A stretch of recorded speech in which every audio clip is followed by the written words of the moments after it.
TJ McKinley podcast episode 22. We say what we want, how you want, whatever you want. I got another. Well, he done been on before, but go ahead and introduce yourself, man. Hi, I'm Kyle Senra, and thanks for having me on, TJ. You can find me at a few different websites. I do a lot of football and fantasy football content, fantasy six pack, the league winners. I write articles for them. Going for two live, do some live streaming.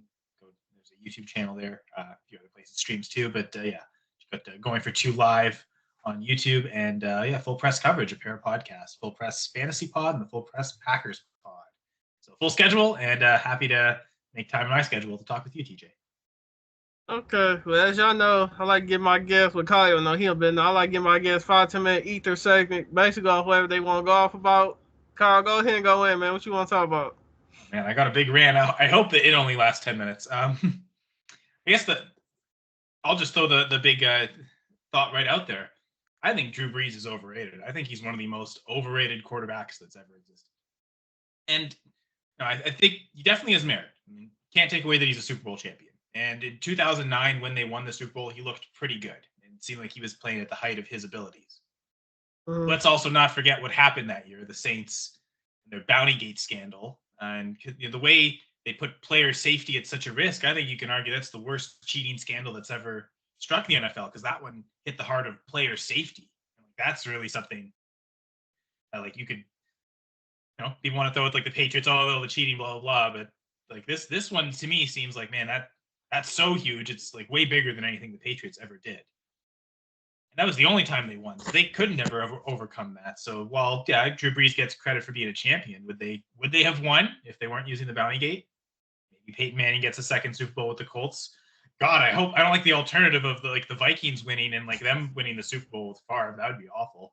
As a Packers fan, of course, sure, Vikings fans would love that alternative. But just okay, he's a champion, but there is question there. I'm not going to take it away from him, but maybe put an asterisk. But you see some of his end of seasons, like from then on too. Years, I think like 2016 through 2020, you look at the last half of seasons, he barely was throwing touchdowns. And it seems like the very sharp decline of his passing efficiencies. The 1 year it didn't was 2017. I think that's the season where he had like a season low for a single season low for passing yards over a full season. And part of it was Alvin Kamara, Mark Ingram. The Alvin Kamara's rookie year, but Ingram's still kind of in his prime. They just ran the ball a ton, so he didn't have to throw too much. But you overtaxed him, and you gave him too many pass attempts. It suddenly it lessened his efficiency. So overusing him and giving him all these attempts wasn't really the most useful thing. However, that's typically the argument everyone uses, right? Because he's top 2, top 3 in all-time stats. Is he really a top 2, top 3 all-time quarterback? I mean, I categorize Drew Brees as a system quarterback accumulator. The accumulator is just the sheer volume. Some of those seasons, he was also throwing a ton of interceptions, turnovers to the max. There's a couple years he even led the league in interceptions. Multiple seasons of like 17, 18, sometimes even in the 20s of interceptions. So very much a turnover-worthy quarterback. And I really struck a nerve with a bunch of Saints fans because on Twitter someone was trying to sprout out Rodgers is so bad. Clearly, Drew Brees is better than Rodgers. And I said, no, he's not. Like he's never been. Like Aaron Rodgers is very clearly better than Drew Brees and has always been. Like Rodgers is pretty bad now, and you could argue the way he's playing now might be worse than most of, if not all of Brees' career. But anything else before this season when he was on the Packers looks a lot better of a quarterback than Drew Brees ever did, even at his finest. Sean Payton's system allows for these short yard. Like he's not necessarily throwing the ball deep. And so the one gripe I have about Drew Brees, he's the most accurate quarterback ever, right? Like people just kind of say that as a fact. Yes, the completion percentage is high, is the single season record. I think even over certain attempts, he has the career high record for completion percentage, but that's part of the Sean Payton system, kind of makes Drew Brees a system quarterback. It's all the short, easy throws. His accuracy is not that great. Like just Rodgers alone, like his ability to throw the Hail Marys we've seen over the years, he and Mahomes, this ability to throw the ball accurately on the run without having to really plant their feet is quite astounding and amazing. You'd argue those guys, Joe Montana, those are the most accurate quarterbacks ever. I think Tom Brady is very clearly a more accurate quarterback than Drew Brees. Throws the ball very quickly, very accurately downfield through the course of his career. One of the main things that he does well. There's so many things he does well. He's the best at kind of so many things. That's why he's the best quarterback, best NFL player ever. So for people to say Drew Brees is the most accurate quarterback ever, I think that strikes the heart of the whole argument that he really is just an overrated system QB accumulator that I don't even have inside my top 20 all-time quarterbacks. So you feel like if it wasn't for I almost said Sean Payton, Drew Brees would be a nobody, or he'll be like an average quarterback. He wouldn't be known like, cause I don't like him either. But it's your rant, so I'm gonna let you go. You feel like without Sean Payton, he wouldn't be a nobody basically. I mean, he looked decent with the Chargers. I wouldn't say nobody. Would he have won a Super Bowl? Maybe not, but I think you could say that about any quarterback too. Like, the quarterback with the good coach and that right mix is generally what leads to a Super Bowl. But yeah, I mean, without Sean Payton, one of the best play callers in the game, one of the best head coaches at the time, and still now, what they're doing with the Broncos this year, making the playoffs. So with a rookie quarterback, looks like his system works pretty well. So I certainly think Brees wouldn't be at the heights he's at now.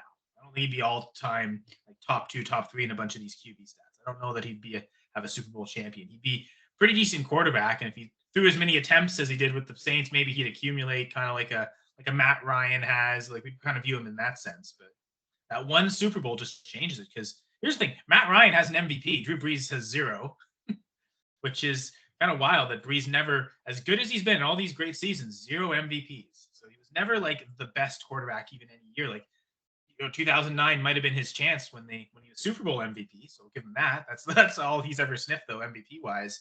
That was still a year where Peyton Manning won the MVP, one of his best statistical seasons. And I think even though he lost to Drew Brees in the Super Bowl head to head, I think if you said who's the best quarterback in 2009, everyone would have said Peyton Manning. So at no point was Brees ever the best, and yet some people talk about him as a top 5 all-time quarterback. So I'm saying, he's outside the top 20. I'll give him he's probably a top 30 quarterback. Without Sean Payton, maybe he's a top 50 quarterback. Maybe he's not even in there, though. Maybe he's probably a top 100 all-time quarterback, I'd say, because he is pretty good. He definitely has merit, but just how overrated he is, it just takes away from that to a certain extent. I think he was decent. He always had stacked. I want to say he always had offensive players like Sproles and LT, and like he always had offensive Colston. He always had players that can go get it. Jimmy Graham. When Jimmy Graham was a really great tight end. They probably wasn't the top of the top NFL media players. Cause you got great players, you got media players. Kelsey's and all them, whatever. But they could always they could always move the ball downfield. So I feel like after the 20, I'm gonna say, because I'm looking at his numbers, it's like after the 2012 season, he just fell off. Because I don't see it's like after 2012, all his numbers went down, accolades went down. It's like at 2012, he was just, and for the whole mid 2010s, I didn't even hear about Drew Brees. Well, and I think a lot of the seasons they were missing the playoffs. So at least in 2009 through 2012, like they were typically in the playoffs those years. Obviously, they won the Super Bowl, they made the playoffs, but I think even the next 3-4 years. But then there's also some disappointing losses in there. I definitely remember them losing, I think it was divisional weekend, to Alex Smith and the 49ers. So that was an interesting there that they maybe should have had, occasionally win a playoff game. But then, a stretch of years where they had losing records and weren't making the playoffs. And the weapons weren't any worse because, you transition away from the Marquise Colston, Jimmy Graham. Brandon Cooks is there. Then they get Michael Thomas, and he puts together one of the best receiver seasons ever.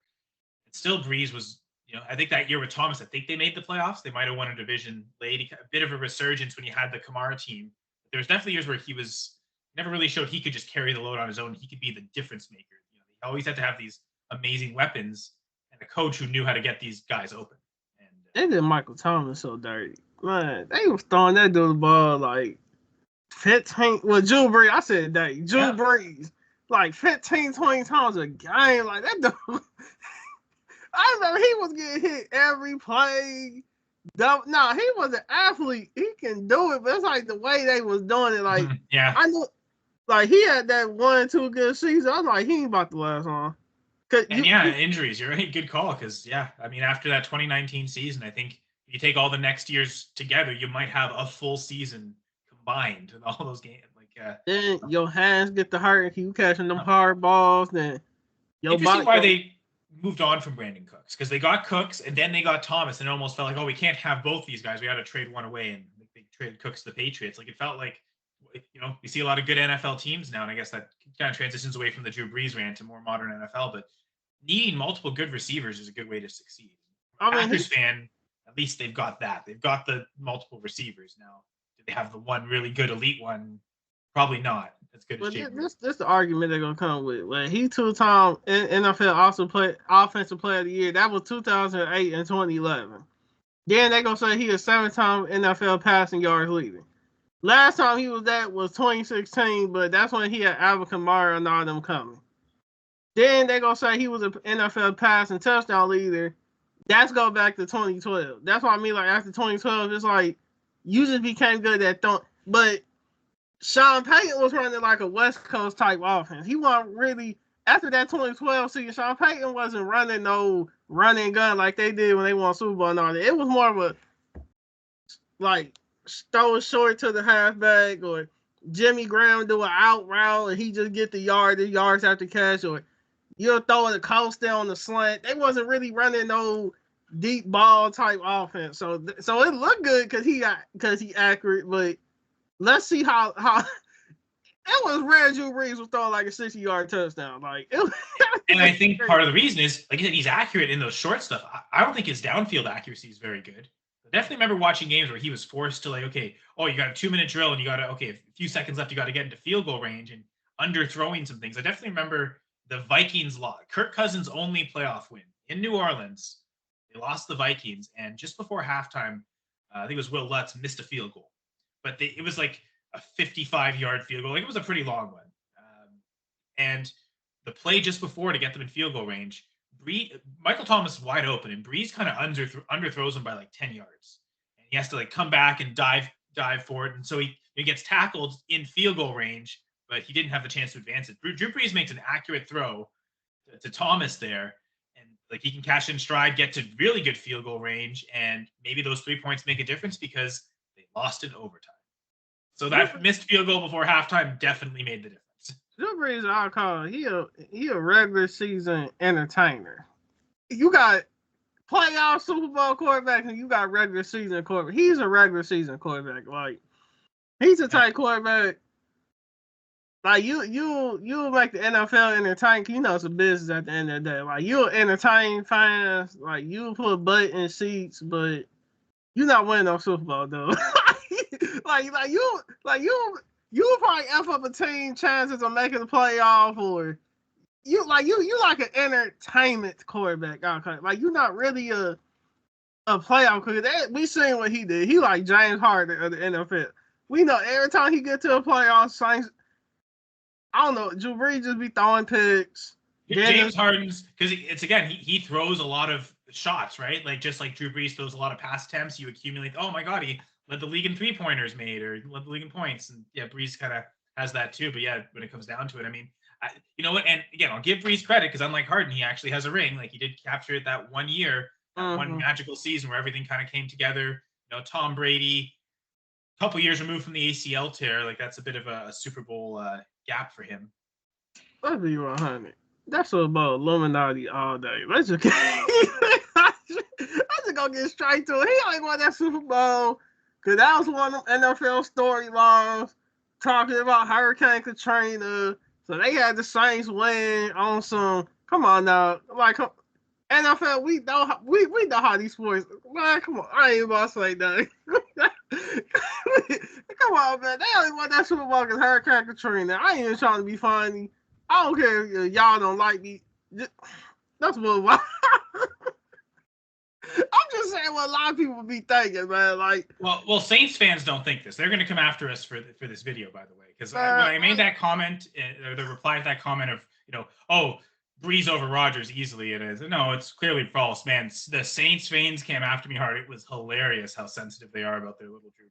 Just anything bad about them, and it's, oh my God. Just like Brady and all them Super Bowls, they're gonna be trying to roast my Browns. How y'all ain't won? Okay, when Drew Brees won that Super Bowl with New Orleans, it was right after Hurricane Katrina. Y'all not about to act like y'all know how these stories. Just like when Kobe died, and The Lakers won a championship. Come on now, like you're connecting all the dots. I like that. I like these theories. But I mean, I wouldn't go as far as to say that the conspiracy theory with the Saints. I mean, it could be true, but we also know they did cheat because of the bounty gate. So it's like it doesn't have to be a conspiracy. We know what they did wrong. Like it's not even hidden. Like there might be some hidden stuff there too. huh? We know. What you just said? They did what?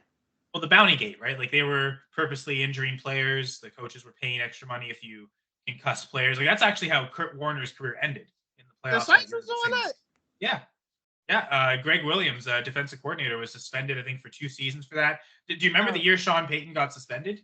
Okay, I remember that one. Yeah, that was what this is for, and it was for that playoff run season. So that's why I kind of, as much as Breeze is a champion, it always comes that asterisk because they had behavior that players and coaches got suspended for, and lengthy suspensions, especially in the case of defensive coordinator who was literally putting money on the table saying, if you injure a quarterback, make them leave with a concussion, I will pay you extra money. Right. And that's what it took to get Drew Brees a Super Bowl. Because he couldn't do it any other way. See what I mean? What's going on? Just like Taylor Swift and the Chiefs. But that's another story. Put money on the table. let's do a short topic real quick. Who do you think I won the NFL MVP? This is a short, quick topic before we go to the next one. I really do think that there's 2 players that kind of really seem like good candidates: Lamar Jackson, Josh Allen. So I went and kind of compared their numbers. So I looked at touchdown rate. Lamar Jackson is an 8.6% touchdown rate. He's been known to do this. He had an MVP season with a 9% touchdown rate. Like Josh Allen's at 5.8%, which is really good. It's close to his career average, and he's got a more elevated one. But Lamar's like his career average is like 6 or something. It's pretty ridiculous. It's up at the Mahomes level of good. 41 touchdown passes for Lamar this year, 28 for Josh Allen. Interception rate, Lamar's at 0.8%. Less than 1% of his passes have been interceptions. Only 4 total picks in the season. Josh Allen at 1.2%, 6 interceptions. Most years good enough to be MVP, but still falling behind Lamar. And you could say, is Josh Allen taking more risks? Yards per attempt, Josh Allen's at 7.7. Adjusted yards per attempt, 8.3. Lamar's basic yards per attempt is 8.8. Adjusted's at 10.2. So Lamar's throwing it deeper, more efficiently. Completion percentage is higher. It's 66.7%, 63.6% for Josh Allen. Then the rushing. And these are, it's funny how people talk about rushing quarterbacks, and I've talked about this for fantasy too, is there are 2 different types of rushing quarterbacks. Some that get touchdowns and some that get yards. And so, Lamar does beat Josh Allen pretty significantly in rushing yards. 915 rushing yards compared to only 531 for Josh Allen. 12 rushing touchdowns for Allen, though. That's part of his game, and that's part of his way of scoring. Only 4 rushing touchdowns for Lamar, who doesn't run that much in the red zone. He's running in open space. I would gather a lot of those 4 rushing touchdowns are coming from outside of 5 yards. They're coming from, if it's in the red zone, they're around the 20-yard line when he has space to run. He's the type of guy to break out these long touchdown runs. But if you combine their touchdown production together, Josh Allen's rushing and passing still is less. It's exactly 40, 28 plus 12. Still less than Lamar's passing touchdowns alone at 41. So I know Josh Allen's due. He's had so many seasons like this where he's just incredible. And you look at it at face value, that should be good enough to win MVP. He still comes behind someone in numbers. And so I'm looking at the stats. What Lamar's done as a passer, and very little of what I talked about was him rushing. Yeah, you throw in the almost 1,000 yards rushing, leading all quarterbacks in rushing yards. Like that, yeah, that's incredible too. But what he's doing as a passer this year is great. So I think it's Lamar Jackson. I know you're a Browns fan. I don't know if you'd love to see him win a 3rd MVP as a division rival, but I think it should be Lamar Jackson. Wouldn't be totally upset if it's Josh Allen. But this almost feels like the year where Embiid had better stats, but Jokic got the MVP, and so they had to do it like the next year. Embiid with lesser stats, they gave it to him. It should have been last year, but you kind of messed up. Maybe one of these previous years, you should have given it to Josh Allen. And it feels like, are they going to force it and give it to him this year? Looking at the numbers, it really feels like this should go to Lamar Jackson. So, yeah, I had somebody on here last. We gonna keep this short. I had some Dilby on, and he was like, it should go to Josh Allen because they already gave Lamar the MVP like 2 or 3. What is it? Twice? He don't won twice already, right? Yeah, like twice. And I was But then he was like, and I was breaking out the numbers, the comparisons of their statistics, and he was like, basically Josh Allen got to do more than Lamar. And I was like, yeah, he got to do more, but he not consistent or accurate as Lamar. Like, yeah, Josh Allen might have to do more, like a Russell Wilson had to do with the Seahawks after he lost Marshawn Lynch and all them, but Lamar better at being accurate on his passes when doing it. Because yes, they offenses revolve around the quarterbacks. That's how most offenses. I think it's stupid because but most offenses are revolving around the scrambling quarterback. Yes, Josh Allen might need to do more for the Bills, but we not gonna act like Lamar haven't had to go overcome more. Because out the gate, he ain't gonna be a quarterback, or all he do is run, or that was a point. Lamar had no receivers.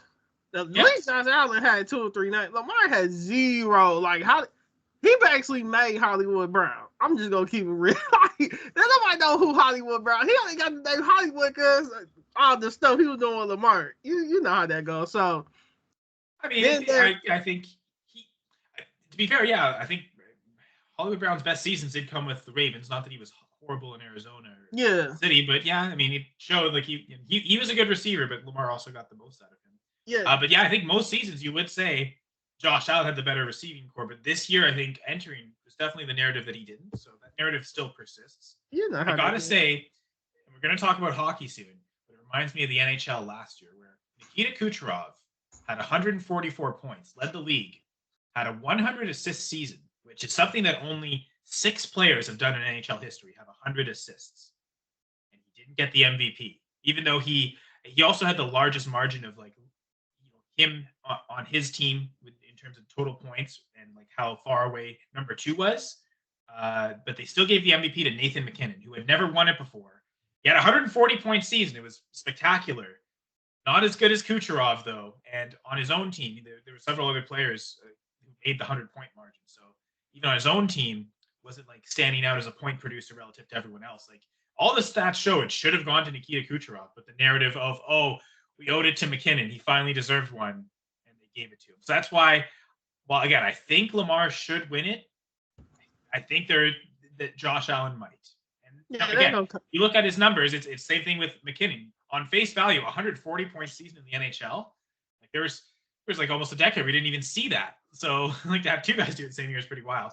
Now it's a little more common. Scoring's gone up the last couple seasons, but I'd say it just happened where Kucherov probably should have won it, but they gave it to McKinnon because they felt they owed it to him. And again, it might happen here with Lamar and Josh Allen, but we're going to see.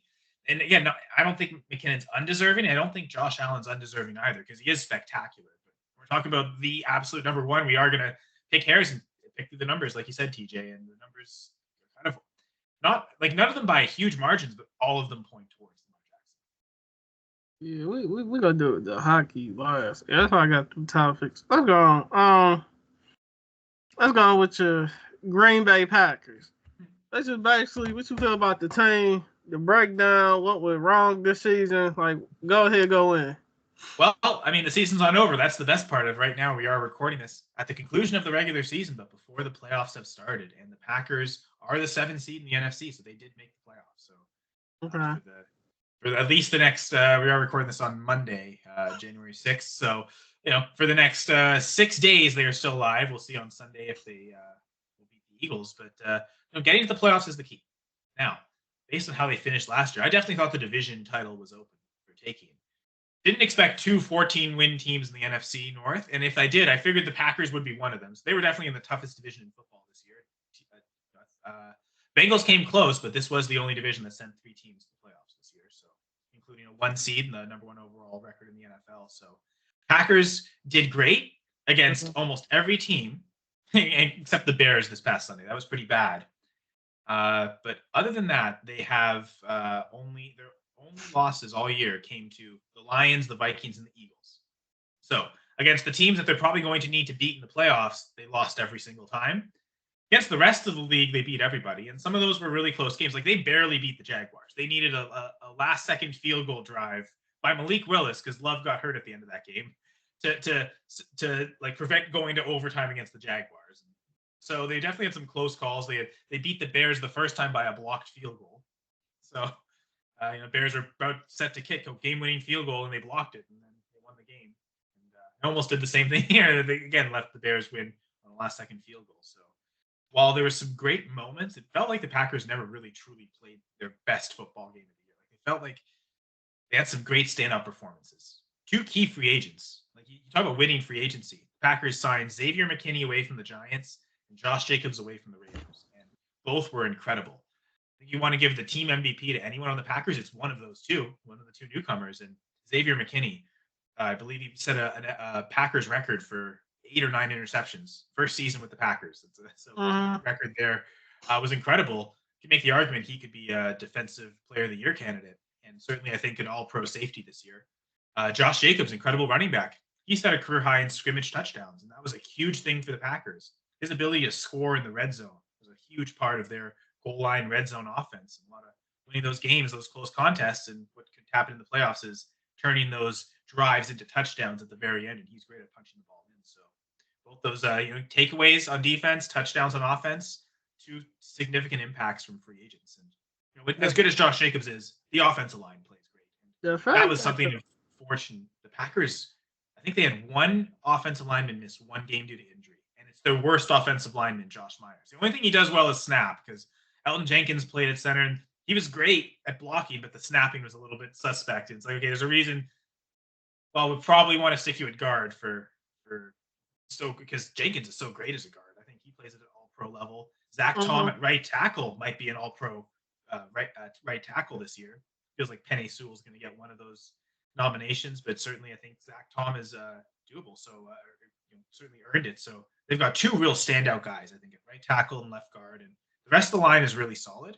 So you get 5 good offensive linemen that all play together well, and a back like Josh Jacobs, that is kind of become the identity of the offense. And Jordan Love has kind of taken the reins off, and it does wonder, can he regain mastery of the offense quickly in these playoff games where you can't necessarily just run it down other teams' throats? Like there were some games where they were just hand it off, and the other team couldn't stop it because they were just such bad teams. And so the Packers really beat up on the bad run defenses and the bad defenses in general this year.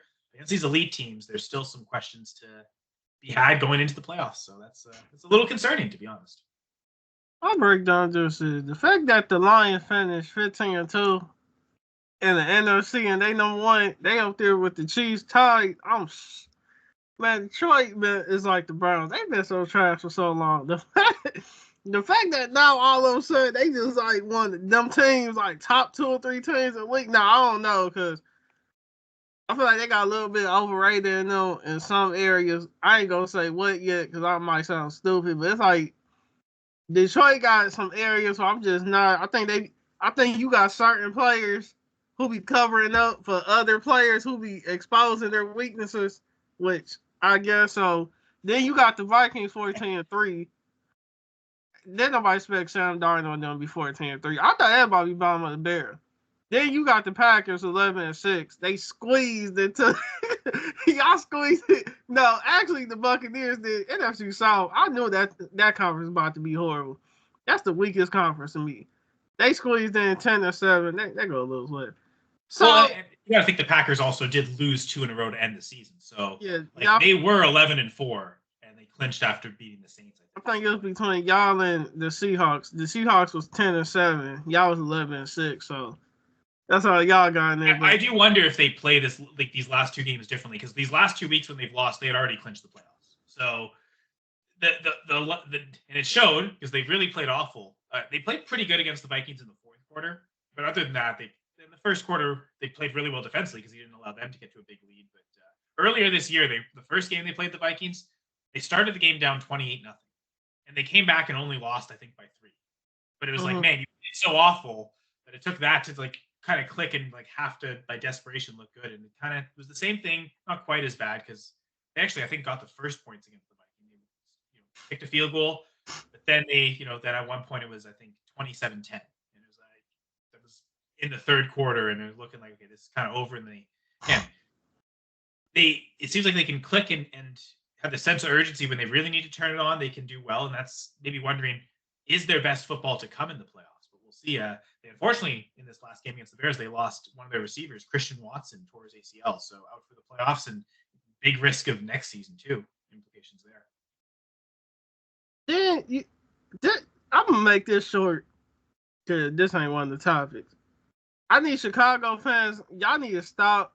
Y'all need to quit. Y'all got rid of Justin Fields because he wasn't doing what y'all expected him to do. Even though y'all, okay, whatever. We already know, whatever. Okay, y'all traded Justin Fields. Then y'all bring in Caleb Williams.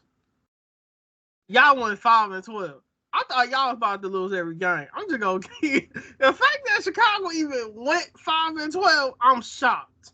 Well, they started 4-2. Like there was a point where the Packers were last in the NFC North with like a 4-3 record because all four teams in the division had winning records, including the Bears at 4-2. But then they went and they lost 10 straight in a row. Now we know how. Look, anybody who know how NFL sports teams go, this is how they do. If y'all would have kept winning, y'all want to go get them high draft picks because they need more they need more young dudes to build the team up to have identity. We already know Chicago and talks about getting a new stadium. You can't build a new stadium with a losing team. So they need more young dudes to bring in more money, more endorsements, more you know how they go, more sponsors. So they probably told Caleb Williams. Or that's why I saw you know how they play the injury game. All the key players start getting injured, like a little Mag. You know how they do, so they could get them high draft picks. I was telling Chicago dude the other day. Well, to be fair, Chicago, like some of the coaching decisions this year are so bad that maybe them trying to coach to lose is actually the most logical solution. Exactly. To how bad Eberflus has been. No, it was like, why would teams be telling their players to lose? I'm like, so y'all can have an identity? Because Caleb Williams, how old is he? Like 25? He already old. Like, y'all ain't getting no 22. He already like a 3-year vet for most quarterbacks in the league. So they need him. Yeah, y'all probably could win 9-10 games. Management told them, hold back, because we need to rise in the draft to get these more young dudes. Now, in about 2 years, y'all might be winning 9, 10, 12, 13 games. But for now, they don't need Caleb Williams and them be winning 12 games because they trying to get high draft pick. They looking at long term. I know what Chicago doing. So Chicago fans probably almost hope that because if they were trying to win this year and look this bad, that's not good. This draft really ain't all that hot to me. I'm gonna have some of those. I'm gonna have you on. Huh? To Chicago's credit, and I haven't really followed. I'm not a big college guy, so I don't know too much about the draft coming up. But from what I've heard, offensive line is like this is maybe the draft to take offensive line in the top 10. To be fair, that's kind of what Chicago needs because you have to be able to protect Caleb Williams, and that's something they didn't do properly with Justin Fields. And they've got the one right tackle, Darnell Wright. He was a first-round pick a couple years ago. He seems like he's working out, but the rest of the line seems like it all needs to be upgraded. Right. So you need your left tackle, your franchise left tackle. They've been going with Braxton Jones, who was a 5th-round pick a couple years ago, and he's what you've gotten out of him as a 5th-round rookie contract left tackle, like without really paying for a left tackle. What you've got is better than expected, but it still feels like to really take that next level of team, you need that at least average left tackle play to above average to hopefully elite. Maybe they can get that in the draft. That probably makes sense, but it's Chicago, so you can never count on them making moves. The Browns was not. The Browns was not supposed to be tanking, but we were just that horrible. The Bears are tanking. They need to be tanking. Like, y'all think y'all really traded for all them draft picks just for y'all to be getting 30th and 31 every round? No, y'all trying to get top 10 every round. So then y'all can trade them. Let's say they get 8 draft picks. Let's say the Bears, that's what the Bears got. You want to trade them 8 to get 13, 14 draft picks. But ain't nobody picking up if you have a first round 25th pick, you might get a second round, 5th pick, 8th pick. No, you trying to get 3, 4 more picks. You get what I'm saying? Like you got to know how to play your card. They don't need Caleb Williams and them be winning 10 games just so they can be in last place the next 3, 4, 5. That's how I think that's what y'all was trying to do with Justin Fields. That's why it ain't work out. Y'all wanted, not you, but Chicago fans, y'all want Justin Fields to be winning all them games. Yeah. And when the draft came and y'all had low draft picks, y'all still was horrible. Well, this And time, I think like they were making moves, like they were selling, like they sold a second round pick, or would turn out to be a really early second round pick for Chase Claypool. So yeah, like management was too aggressive as well. Like let's go trade for veteran players instead of accumulating yeah, quantity and quality of picks. And yeah, maybe y'all, they've kind of started to do that with Caleb, getting Caleb and then taking Roma Dunze and okay, we've got a quarterback wide receiver, we're going to pair them. Maybe it's signs that the franchise is going to build it better this time. I'm still not convinced Caleb's better than Justin Fields, so I still don't know if drafting Williams was the right call. If they I should have don't. done what they did the year before, instead of drafting Bryce Young, you trade back, you get the Panthers first round, that's what gives you the Caleb Williams pick. And they have found another team to do that with again. Like, okay, give us your first round pick next year. We'll give you this first overall pick. You're giving us your first this year so we can make that second, and then around Justin Fields build several good pieces. Because that was the talk too, is they felt like they had done it. Because all the talk I heard was, oh man, Caleb Williams is in one of the best spots to succeed for any rookie quarterback. You see what Jaden Daniels and Bo Nix did with their teams. Like the rookies can make the playoffs. They've both showed capable to do so. And I think a lot of people thought the Commanders situation was pretty horrible, but I think it comes down to coaching. And that's That where the dude so Bears have overrated really at failed. least. Dan That's Quinn's a good head coach, and he's immediately got that team into the playoffs. Sean Payton, talk about the overrated Drew Brees, really good head coach. Bears with Eberflus, and that's where, if nothing else, like that's to me the most important decision that the Bears are going to make this offseason. Who is going to be the head coach? Because if that's how you build that winning culture too, like and you can do both, right? Because I think part of it is if you don't have the good culture and you're losing a lot, then you never get those winning habits. And I think that like Dan Campbell has done that. Like they lost the first couple years, like that. His first year there, they were awful. His second year, they started like 1-8 before they turned it around the end of the year. Mm-hmm. And his ability to build a culture allowed them to lose those first couple years and not have a losing mentality. And that's what it feels like the Bears. The problem is if you lose too much and you get all these picks, you never learn how to win. And it feels like they're stuck in that. Like they don't know how to win. So a good head coach is what's going to allow that to happen. They haven't had a good head coach since Lovie Smith. And I like Mark Trestman, CFL guy. He won in the CFL. Seems like the NFL players didn't quite believe in him enough that they would follow his message. I don't think he was horrible, but since Lovie Smith, they haven't had a 10-win season. And they fired Lovie Smith after a 10-win season. So the Bears, it feels like they overreacted to one bad season with Lovie Smith, a 10-win season where they missed the playoffs. Like that's tough to do. Like it happened to a couple teams this year, but even with the old 16-game schedule, that it happened. And then since then, they've just kind of been chasing their tail, looking for that true head coach leader of the team. So this offseason, that's the most important decision. Let's go ahead and move on. So as y'all know, um, my boy here, he a Canadian fan, Toronto Raptors. Let's go ahead and roast them, bro. I think they 8-28 now, 8-27. What's going wrong? Did you expect this? They just that trash. Like, what about your Raptors?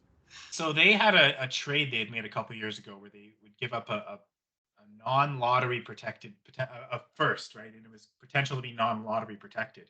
And this happened to be the year they were picking 7th overall, and that's the one they ended up losing. So they were hoping to push it back to 25, get a better team. The way this season's going, maybe that's better because you might actually have a really good pick in 25. But not having a first-round pick this year meant you weren't getting a second elite talent. And almost everyone from the championship team in 2019, which is now only almost 6 years ago now, starting to get a little bit of ways away. But since then, like I think Chris Boucher might be the only player left on that team. He was like a 10th player on the team, like barely played through that championship run. So everything else is Scotty Barnes. You're building around Scotty Barnes. I think he's a good player, but they need to surround him better. And what this reminds me of is a bit of the Chris Bosh era. Oh man, you kind of lucked out. Chris Bosh fell a little bit further in the draft than he should have. You got him. You made that pick solid. Then you never surround him with anything. They took Andre Bargnani first overall one year. There's some great players that came after him that would have really helped the franchise. So that's the fear, is that they're going to just put it all on Scotty Barnes. They're not going to surround him with enough help. And they did some things right. Like, okay, you trade away Siakam, you trade away Kyle Lowry, you get something for them. One move, though, that I still think has really set them back is just letting Fred VanVleet walk as a free agent. Just not being able to re-sign that last year, or not trade him before then to get something, because a guy you thought might have been your future point guard for a long time just walks away in free agency. That seemed to set them back, and they've never really recovered. Man, this year started so awful. TJ, they started 2-12. Like you talk about 8-28, but like they had good stretches, but they started 2-12. So that was almost an inexcusable stretch. They didn't win a game in December. They had an 11-game losing streak in the month of December. I think lost every game they played from December 1st through December 31st. And so like those two stretches of the year, that early, essentially October and a bit of November stretch, and basically all of December has just put the season so far behind. So the Raptors are awful this year. They're going to continue to be awful. So we'll see who they take in the draft next year. That's more excitement than anything for them. That they can. You think they're trying to get who do you think they're going to get? Because you know they're going to have top fights. Do y'all have picks? Oh, man. I don't. Oh, I think they have their first this year. I don't know if they have extra picks, though. So might just be hoping on their own first, which, again, they lost last year's first, which was sucked, but it was, I think, 6th or 7th, and I think they were excited about some players there. So they felt like they spoke about like they were really hoping that they would push back to 25, 26.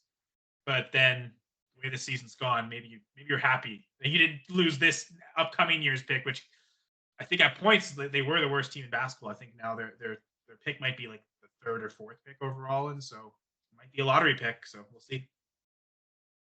I remember when they picked up RJ Barrett.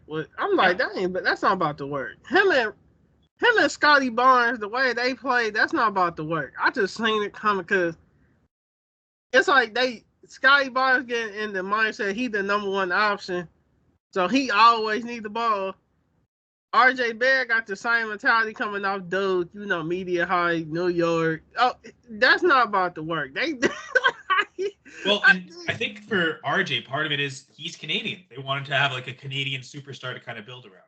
As part of another way to sell the team. You get, I think he was a 2nd overall pick his draft year, so you get a very talented player that maybe was not used the best way in New York or wasn't playing up to that 2nd overall pick. So they certainly they got him. I can't remember who they traded away, but part of a player that they were going to lose anyway. Like again, some of the things you trade away some players and okay, you get him back as part of the cost for it. But yeah, it's not great. The season doesn't look pretty good, and it feels like it's going to be like this for a little bit. I'm so happy they won the title in 2019. They got Kawhi Leonard. The 1 year they got Kawhi Leonard, they had to maximize it, and they did. And I'll be forever thankful for that because that seems like that might be our only franchise championship.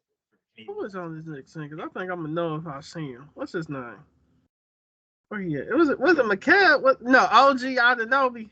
Oh right, Anunoby. Oh, and he was a fantastic player. Another great player. Yeah, that's what they said. He was one of the last players left from that championship run. That's right. And that once they traded him away, it was like, okay, it almost feels like it's entirely over. Like again, Boucher didn't play much that year. In fact, I think OG didn't play much in the playoffs because he was injured. But that first part of the regular season, he was a key part of it. Yeah. Years. So yeah, it's we're kind of moving on from the championship. And I guess I think RJ Barrett done. I think his media hype, him and Zion Williamson, their media hype been went down the drain. Like they just. I think the Pelicans are still be hyping up Zion because they got to. He not trash. Both of them are not trash. I think they should stay the extra year in college though. I think when that 1 year stuff in college do not be working. It just like some players do, but them two, I think they should. Everybody saying Zion should have stayed. Yeah, RJ Barrett. Yeah, for sure. It does feel like some players do rush it. Yeah, RJ Barrett just. Yeah, though. Yeah, we gonna move on from the Raptors. They like my Cavaliers. We been so trash. Well, we number one now, but I feel your pain. Hey, Cavs won a playoff series last year. Like they looked pretty good. I remember watching that Game 7 because that was one of the few Game 7s in the NBA playoffs. I'm mad we played Game 7 with the Magic. Like, are we serious? Like, hey, it's something. The Raptors lost in the like they made the play-in tournament as like the 10 team, so like the 9-10 game, and they just lost that. Like they made one shot and I think they lost the Bulls. Yeah, it's funny because their path would have been you had to beat former Raptor DeMar DeRozan against the Bulls, and if you beat them, they would have had to go against former Raptor Kyle Lowry in the Heat, and they didn't even get through the first stage. So I would have much rather be in your like the Raptors be in the Cavs position and actually win a playoff series last year. DeMar and Kyle Lowry, man, the Raptors years. Oh my God, they was dogging them so hard. I actually like the Raptors with them too. They was doing them so dirty. Oh, they were great players. Like, Yeah, they was I could good. argue. You could argue Kyle Lowry is the greatest Raptor in franchise history. I think a lot of people would say it's Vince Carter, but I make the argument that it's Kyle Lowry. But hey, it's not a great franchise. They don't have a ton of storied history, but at least we have that one championship. Over Kyle Chris Lowry was super key to it. Bosh and Vince Carter and even DeMar DeRozan, Kyle Lowry. I know Vince Carter looks more exciting, but I mean Lowry, just for how long he was there, so key to the playoff championship too. Again, like greatest moment in sports in franchise history, probably Canadian sports history that year. He was super key. That clinching Game 6, I think he had the first like 12 or 8 or 12 points for the Raptors to start the game. Like, hey, elimination, like it wasn't an elimination game for them, but like a clinching scenario game, and he was super clutch. I ain't gonna lie. I think that last year, what was it, the year after they lost Kyrie? Yeah, I think they cheated y'all for LeBron. I ain't gonna lie. That was straight cheating for Cleveland, man. Like, I'm a Cavs fan, but there's definitely a few losses to the Cavs in those years. I definitely remember like 2 or 3 years in a row losing to LeBron, and like whether it was the second or third round. It was the last year. No, it was the year before the last year when Kyrie left. Okay. And we had y'all in the conference finals. Did we go Game 7? Was that a sweep? Oh, it wasn't a sweep because I remember I'm pretty sure the Cavs won the first 2 in Cleveland, and then Game 3 in Toronto, which was like considered like at the time the biggest. It was the first time Toronto had ever hosted, or Canada had ever hosted a conference championship game in the NBA. So. The series where he hit the shot coming out, when he faded the shot in one hand. Y'all should have won that year. They were cheating for LeBron. I ain't even gonna lie. I think you guys won in 6. I think the Raptors, or maybe I think it was 5. I think the Raptors ended up getting one of those games at home. I think it might have been Game 3, and then fortunately the Cavs got it done. I think in Game 5 in Cleveland, and then Cavs Warriors. But yeah, we don't have to dredge up that history. I'm a Cavs fan. I'm like, man, they straight cheating for LeBron. It's like we gonna move on. I'm gonna get into this hockey. Before we get into the top 5 list, we're going to do that last. What's your thoughts on the NHL right now and anything you want to speak on? Like, that's anything. Like, what's your thoughts on hockey and right now? Like, just go in. Well, I know you've talked about some of your previous episodes, like the state of basketball. It's less popular, like not getting as many views. I feel like hockey the last couple of years has not necessarily grown to the speed they'd like, but it also hasn't necessarily lost views. I think it seems like relative to basketball is holding better. I think part of it is the marketability of stars. I've heard people talk about that too. In America, most of the best players of basketball now are European players, so there's not that. Your American stars are still LeBron and Curry, and like they're missing that next big American star. Is it Jason Tatum? I mean, they did just win the championship. He'd be like the biggest candidate, but also barely played on the U.S. team this year that won the gold medal. So he's truly the star? So I think that's a big issue with hockey. There are some huge stars right now, and one of the things that I'm going to talk about with the top 3 all-time players, which I think Brian named so well on the previous episode, talk about Detroit sports. I'm also a Detroit Red Wings fan, so I love hearing that perspective. But it feels like there's modern-day versions of those top 3 all-time players. You've got the just massive points producer in Connor McDavid. So last year, the Edmonton Oilers went to the Stanley Cup final, and Connor McDavid, through the Stanley Cup playoffs, put together one of the greatest performances we've ever seen. The great Wayne Gretzky holds the single-season playoff record for points at 47, so that's goals and assists combined. Connor McDavid this past year put up 42 points, the 4th most ever. And again, 47 for Gretzky. He also had another season of 43. So there's only 2 other people that have actually put up more points in the playoffs than Connor McDavid just did. What he does, he's one of the best skaters we've ever seen. He's super skilled, great shooter and passer.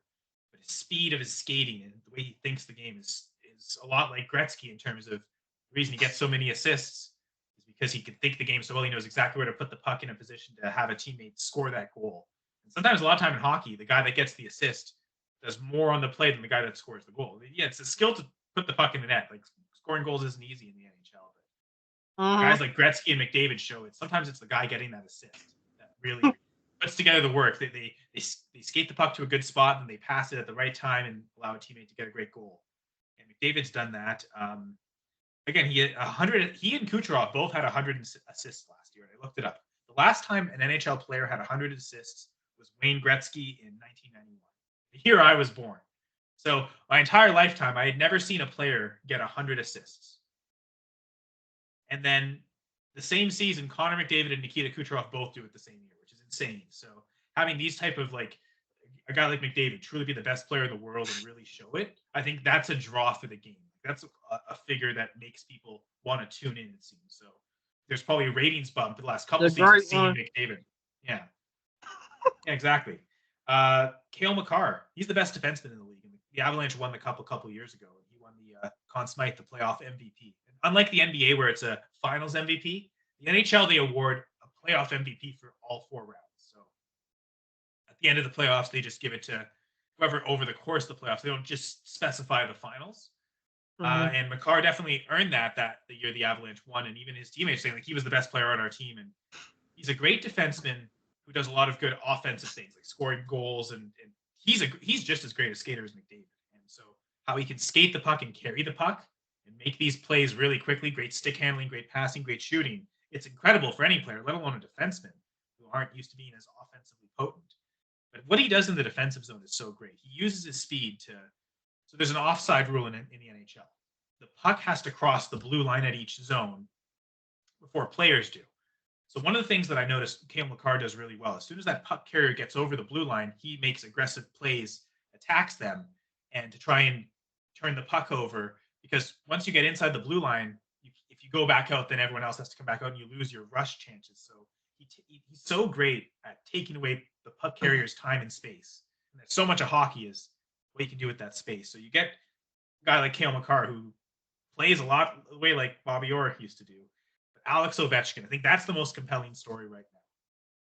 So a lot of Gretzky's records are so huge that it's like, man, it's so hard to think that they'll ever break. 894 goals seemed unattainable for so long. Alexander Ovechkin, he's been in the league since 2005. Yeah. He has 872 goals right now. He's only 23 behind him. And he's probably one of I would argue the greatest goal scorer ever, especially in today's era where when Gretzky is playing, goals per game were higher than they are now. So for Ovechkin to have this many goals to his career, the fact that he might be able to break the record this year is probably the biggest, most compelling story. But he's not just accumulating goals. He's not being the Drew Brees, just accumulating. Washington is thriving this year. When I last checked the standings, they were 3rd in the league in total points and 1st in the Eastern Conference. So their record this year is 26, 10, and 3. So 26 wins, 10 losses, and 3 overtime losses. But twice as many wins as losses. So Ovechkin's not just scoring a bunch of goals like he does every year, but it's helping the team win. And so that's making it a very compelling story. How good could he do? Can he break the record this year? But also, how good can Washington Capitals be? So that's, I think, those types of big superstars, and I would name those 3, McDavid, Makar, and Ovechkin. They're driving the story of hockey this year. I think it's probably going to help increase viewership, especially as we get out of the NHL. Right now, it seems like there's a more compelling story for the NHL than there is for the NBA. So do fans tune into hockey more, the exciting, the speed of it? Because like especially McDavid and Makar. Ovechkin's a bit older. Like I said, he's been playing since 2005. But for Makar and McDavid, how great they are at skating, how good they are players, really makes the excitement of the game. You can feel that, really. So I was listening while you talk. I was looking at like this 1993 Stanley Cup Finals. What you think? Since you were a big hockey fan, when he went to Los Angeles. Well, again, I was so young when it happened, but in hindsight, it seems like it was. I think if you ask a lot of Americans, it's what's helped grow the game. You put him in a southern market, and that was something that since Gretzky got to LA, I believe it was '89. Look at how many teams became expansion teams in the southern United States. And you could look directly at California, the San Jose Sharks and the Mighty Ducks of Anaheim. Both teams still exist in their current spots, and both. I mean, Cups did win. The Ducks did win a cup one year, so there's definitely some thriving going on with those teams. You look at moving the Minnesota North Stars, Minnesota hockey hotbed, like cold bed, I guess. We like it cold and hockey with the ice, but the state where there's the most hockey players in it. They moved the team from Minnesota, eventually gave them an expansion team, the Minnesota Wild, a few years later. You're not unfamiliar with that with the Browns, but they moved them from Minnesota to Dallas in the early 90s. The Dallas Stars also won a cup, thriving. A couple of failed markets like the Atlanta Thrashers moved them back to Winnipeg. Phoenix Ain't it? Coyotes, they just moved to Utah. So there's, but even like recently the expansion to Vegas with the Vegas Golden Knights. So all these like southern markets. In Florida, we got the Florida Panthers, the Tampa Bay Lightning. They've been in like 5 cup finals in a row just between the two of them. So hockey expanded to all these southern cities after Gretzky went to LA. So from that standpoint, it did exactly what it needed to. It grew the game in the United States. Now, it sucked for the Oilers. They won 1 cup since that. They almost did last year with McDavid, but still couldn't come quite that close. And LA never did win that cup with Gretzky. They, like you mentioned, they went to the finals in '93 but lost. Maybe we'll talk a bit The about that monster later. year. Yeah, although LA still has won a couple cups more recently, 2012 and 2014. So definitely eventually built the culture in the program. But yeah, it seemed like it was a victory for hockey from that standpoint. As expansion of the league. I seen a documentary, I think last year, 2 years ago, when he went to California, and it basically broke hockey because for a person of his caliber, that's like LeBron going from, let's say, the second time he left Cleveland, he went to the Phoenix Suns or Orlando Magic, like, or it's like him going to the Charlotte Hornets. Right, yeah. Like, what? I think the idea was LA is a big city, but it's at that point the Kings hadn't been a team that had ever won a Stanley Cup actually. So let alone ever got to a final. He basically made that team was so irrelevant until he got there. Like a lot of teams across Midwest and South America, not South America, South of the Americas. My bad for y'all who want to be funny. Like the southern regions, they weren't relevant. Like that was like the beat on teams. Like, yeah, we played this to beat on them. And then when he went to California, it's like the whole, I don't know, they got hyped up like, oh, a team not up north of Canada can actually win. Man, look, whole game changed. Yeah, because there was a big streak of Canadian teams winning the cup there from 80, I think it's 84 until 1990, 91. 90 was the Oilers, their last Stanley Cup. But there's, from 84 through 90, a Canadian team won the cup every year. The Oilers won 5 in that stretch. The Montreal Canadiens won it 1 year. Calgary Flames another. And that year that Calgary Flames won it, they beat the Habs in the final, the Canadians. And I'm pretty sure there was one of those years where the Flames lost in the final. So, it was definitely a Canadian dominance in the late 80s, early 90s when Gretzky was putting up a lot of this production points. And since then, since 1990, there's only been one Canadian team to win a cup, and that's the Montreal Canadiens, as you mentioned, in 1993. So I say that. I say this is the last time Canada won a cup. I'm like, what? 93. Now, as a Canadian, I'm less bothered than that than I should be, and I think part of it is it's still at, I think 53% of players in the NHL are Canadian. So every year, Canadian individuals are winning the Stanley Cup. What's the problem though? Like, what's wrong with? Hold on, let me make this brown thing. Well, what's the problem for Canada teams? Like, so one thing I mentioned earlier: 5 straight Stanley Cup final appearances for the Tampa Bay Lightning or Florida Panthers. Florida, one of the lowest tax states, and if all teams are offering the same contract to players are going to see more of that money in places where there aren't state taxes. But even relative to that, just the federal taxes from Canada are much more than so even like the highest taxed states in the States are still lower taxed than anywhere in Canada. So there's a sort of kind of just the tax reasons, player contracts draw them more towards American teams and specifically no tax states. So Vegas and Florida right now. So Florida Panthers, Tampa Bay Lightning, Las Vegas Golden Knights are like the 3 big destinations. I guess the Dallas teams too. So like the Dallas Stars. I guess there's only one team right now. So like those are kind of the big draw teams because of the tax laws. So that's probably like the biggest hindrance because for all things equal for those contracts, the players are going to go to the place where they're making more money off it. Like the Raptors. Yeah, that's a big problem for the Raptors. Having to get their revenue in Canadian, and like that's part of it too, getting all your revenue at the gate, concessions in Canadian dollars, but having to pay the players in American dollars. So I think Canada just need to come with some laws where they can do it. I think if anything, one thing that's been talked about in the NHL is this on the league. Does the league have to kind of change the salary cap to kind of reflect that for teams? Is that something where the league has to step in and kind of changes the way contracts are done? Because I don't think the countries and tax, like whether it's the states, because I think it's still a problem relative to like a Florida team in the states relative to the new Seattle Seahawks. I think Washington's one of the higher stated tax states. So like even it's not just a Canadian thing. Like in the NHL, we're seeing as a problem. It's really state to state. It can vary as well. So is it something the league has to do to step in to make those adjustments? It's definitely been talked about. I don't know if the league is ready to figure out how that they would do that exactly, but media has talked about that. I don't know if the league really takes it seriously. So we'll go ahead and get to the last topic. What's your top 5 NHL players of all time? So I'll go quickly because Brian did it so well last time. I think the top 3 are Wayne Gretzky, Bobby Orr, and Mario Lemieux in that order. Some quick stats. Gretzky has, I mentioned, 894 goals, 1,963 assists, which gives him 2,857 points, which is insane. He has more assists. Again, at 1,963, he has more assists than any player has points, which is goals and assists combined. Jaromir Jagr, I think, is second at like pretty close. It's like 1950, like close to points to Gretzky's assist record, but still, no one ever even got that. So, 4 Stanley Cups. He was like the best player in the world for so long, especially through that 80s, 90s era. And the points he put, so many records, unbreakable, except we might see Ovechkin break his goal record this year. But the points record is probably never going to get broken. Number 2, Bobby Orr, greatest defenseman ever. Some of his records that would stand forever.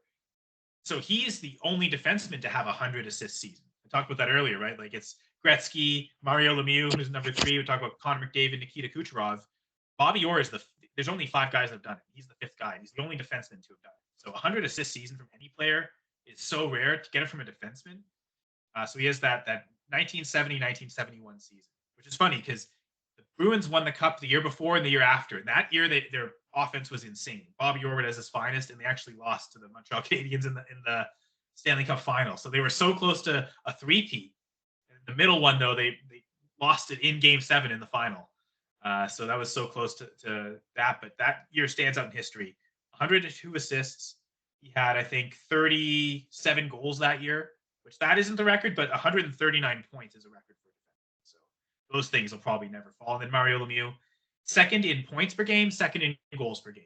An amazing producer, guy could get 100 assists like Gretzky, but truly up there with Ovechkin and Mike Bossy, who is first in goals per game, as the greatest goal scorers ever. So those, like, it's 3 different elements of hockey. The point producer in Gretzky, and he scored a lot of goals too. He's the most ever, but his ability to pass the puck was his best. Bobby Orr, his ability to, as a defenseman, score, but also play defense really well and do both to excellent, like 8-time defenseman of the year, Norris Trophy winner. And he only played like 9 years. This is very Jim Brown-esque, where Jim Brown only played 9 seasons for the Browns, but 8 years he led the league in rushing. Bobby Orr feels like Jim Brown, only like, it's not to say the running, like Jim Brown is the greatest running back I've ever seen with Bobby Orr, but Bobby Orr almost even transcends the position further to where he's like, again, I say the second greatest all-time player, and then Mario, just the goal scorer.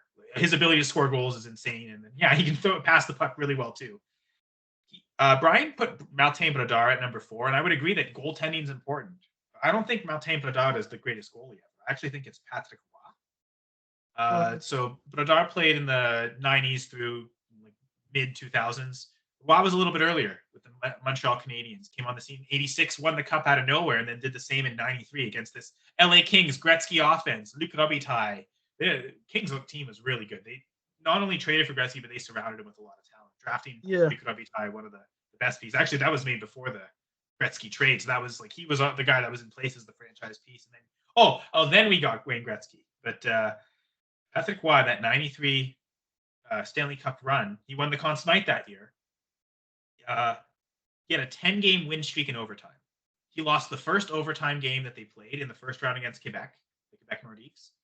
But then after that, the next 10 overtime games, they won all of them, including 3 in the Stanley Cup Finals against the Kings. So that was 10 games in a row in overtime when it's sudden death. 1 goal wins it in overtime.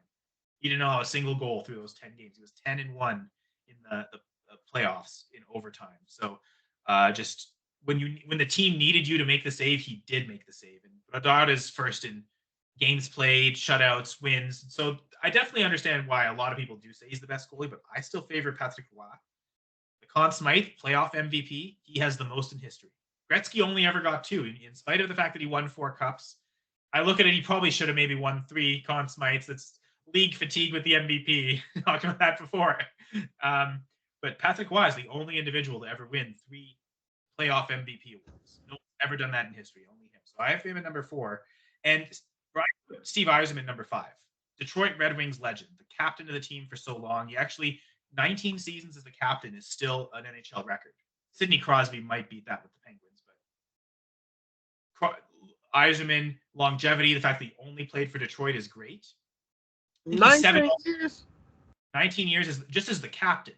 And I think he was given the captain pretty young. So I think it might have been his second season. But I think his second or third season. So Yzerman's 7th all-time in points. So to Brian's credit, putting him in the top 5 is definitely worthy. Mm-hmm. I don't think he's the best Red Wings forward. I go to Gordie Howe, who's actually 4th all-time in points, 1,850. He's 3rd in goals with 801. Only, as much as I talk about Mario and Mike Bossy being great goal scorers, injuries didn't allow them to play as many games. Only 3 players have 800 goals in history: Wayne Gretzky, Alex Ovechkin, and Gordie Howe. The Red Wings great. He played from 1946 to 1980. He played 32 years of professional hockey, including 26 in the NHL. He was 52 in his last year in 1980. And it's weird that he started playing in 1946. Wayne Gretzky retired in 1999. So that's a 50-year span. They played together 1 season in the NHL in 1980. And it's just insane that that kind of stuff would happen. That Gordie Howe's tenure would last so long that it coincided with Gretzky's first NHL season. So it's just the insane longevity of Gordie Howe. And he won, I think, 5 Stanley Cups with the Red Wings. Wasn't the captain for a lot of them, but was certainly the leader of the team and the first player to ever reach 1,000 points and a ton of milestones. So I put my top 5 as Wayne Gretzky 1, Bobby Orr 2, Mario Lemieux 3, Patrick Roy 4, and Gordie Howe at 5. That's your top 5? That would be my top 5 all-time NHL players. Okay. Let's take a player. Just one player. Who would you say in the past 5 years can be the next great? Like a player right now, that just got drafted 5 years ago, that's playing now. Who can you see? Yeah, because I think the closest thing we have to Gretzky right now is Connor McDavid, but he's in the peak of his career. So the upcomer behind him, who would be next? So there was a rookie last year, Connor Bedard, and viewed as one of the best prospects we've seen since McDavid or Matthews. And he looked great for a rookie. Man, the Chicago Blackhawks are so bad. He actually kind of took a bit of a step back this year. So is he the guy that's going to carry that torch eventually, be the best player ever at his, or at least the best player of his era when Connor McDavid's ready to pass that along? I don't know yet. There's 3 American players. They're the Hughes brothers. Luke Hughes, Jack Hughes, and Quinn Hughes. Quinn Hughes is defenseman for the Vancouver Canucks. They're captain now, and they had a great season last year. He ended up winning the Norris last year. Phenomenal.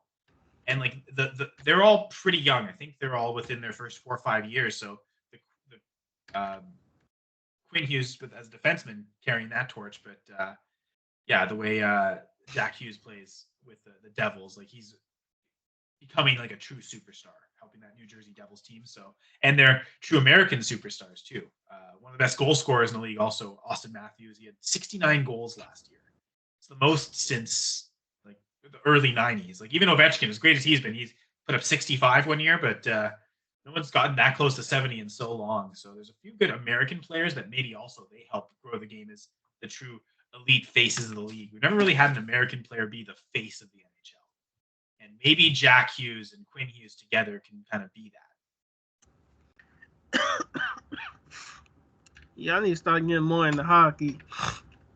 Well, football season's over. This is a great time. I mentioned the Capitals this year. Ovechkin's chasing the record. This would be a great time to watch hockey and Capitals games. Las Vegas is doing fantastic. I think they're the best team this come year. on now. We know our Vegas winning. Well, you know what? Their GM has done a lot of great things. Like when there's been like, oh, this elite superstar is available for trade, but like it felt like the Kawhi Leonard trade. Buffalo Sabres, the year Connor McDavid came out, Jack Eichel was also drafted second overall, one of the best prospects we've ever seen, maybe one of the top 4 prospects we've seen since then. Just happened to be like he would have been first overall almost any other year, just happened to come out the same year as Connor McDavid. Buffalo had him, and then he was like he had some injuries, back injuries, some pretty serious stuff, and there was concern about his long-term hockey health. And Buffalo kind of sold low, but a lot of teams were kind of scared to make the move, and Vegas wasn't. They went and they got Jack Eichel, and he's turned out to play even better since his very experimental and risky surgery, but it seems like it was a success. So Alex Pietrangelo, he was the captain for the St. Louis Blues when they won the Stanley Cup, and his contract came up, and he was looking for a very long-term, very high-paid deal, and even the Blues weren't willing to give it to him. Vegas was. Let's go get this elite defenseman. He was super key to their Cup run. They also, the one thing is they really took advantage of teams during the expansion draft. When they had their expansion draft, like teams, okay, you can protect a certain number of players that will remain on your team, but the rest, whoever you leave unprotected, Vegas can take one of them.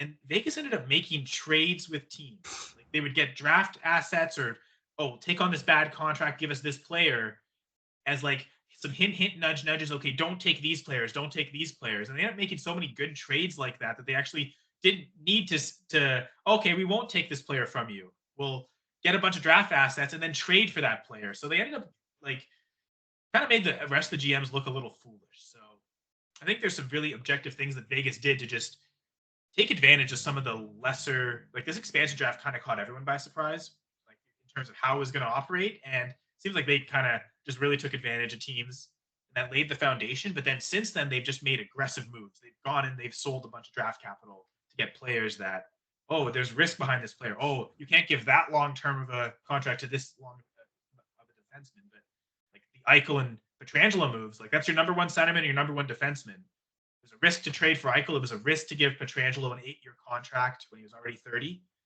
And so Vegas has done some risky moves and they've paid off greatly. But because they've identified these are elite players, we're willing to take risks on elite players. So I will say I'll give them credit because the GM has really run the team very well. All right, man. We gonna go ahead and wrap it up. Go ahead, Kyle. Tell who they can find you at.